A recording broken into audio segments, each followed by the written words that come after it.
Reactant का माजरा हो रहा था प्रोडक्ट के सामने। प्रोडक्ट बनेगा कब? जब रिएक्टेंट धीरे धीरे खत्म होगा। अरे हाँ जी है ना जी।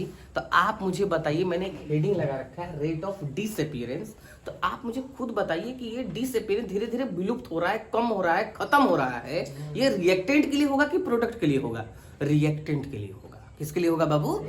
कॉमन सेंस की बात, इतना तो हवा लग गया। इसलिए हमने यहाँ लिख रखा है कि डिफाइन ओनली फॉर रिएक्टेंट्स। कोई दिक्कत? अच्छा, फॉर्मूला कैसे बनाएंगे? इसका फॉर्मूला क्या होता है? रेट ऑफ डिसअपीयरेंस का फॉर्मूला क्या होता है? ध्यान से देखिए, डिक्रीज इन कंसंट्रेशन। समझाने की जरूरत है क्या?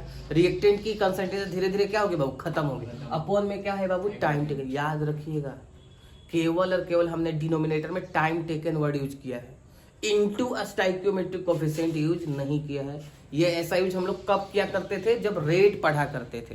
अरे मेरी बात समझ में? यहाँ कैसा है बाबू? रेट ऑफ डिसअपीयरेंस से। तो आइए जरा हम लोग रेट ऑफ डिसअपीयरेंस लिखा जाए। तो हमेशा रेट ऑफ डिसअपीयरेंस किसके लिए लिखी जाएगी बाबू? रिएक्टेंट के लिए लिखी जाएगी। तो रिएक्टेंट यहाँ कितने हैं? ए भी है और बी भी है। तो पहले हम लोग ए का लिखते हैं, रेट ऑफ डिसअपीयरेंस ए का लिखते हैं। तो हम लोग कौन सा रेट लिखते हैं? पहले एवरेज रेट लिखते हैं। कौन सा रेट?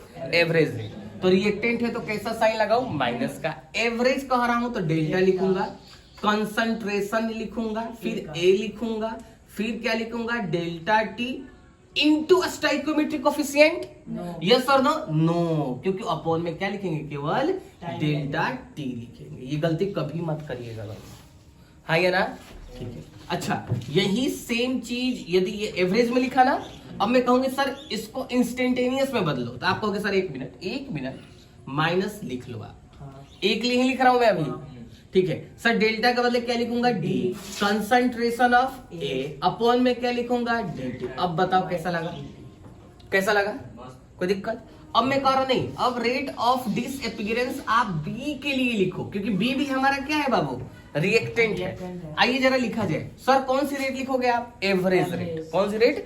Average rate. आइए माइनस लगा दिया, delta concentration of b upon में क्या लिखूंगा? Delta t. अरे हाँ जी ना जी। सर ये इंस्टेंटेनियस हो गया। अब कौन सा रेट लिखिए? इंस्टेंटेनियस। कितने लोगों को तो पढ़ने नहीं आता है, तो ओलो लोलो रेट कह लीजिए। क्या कह लीजिए? ओलो लोलो। पढ़ने आ रहा है ना? Instantaneous rate. हाँ, तो minus d concentration of b upon में क्या लिखूंगा राजा जी? D T. कोई दिक्कत इस बात से? सबकी रेट क्या होगी बाबू? रेट ऑफ डिसअपीयरेंस क्या होगी बाबू? बराबर होगी। देन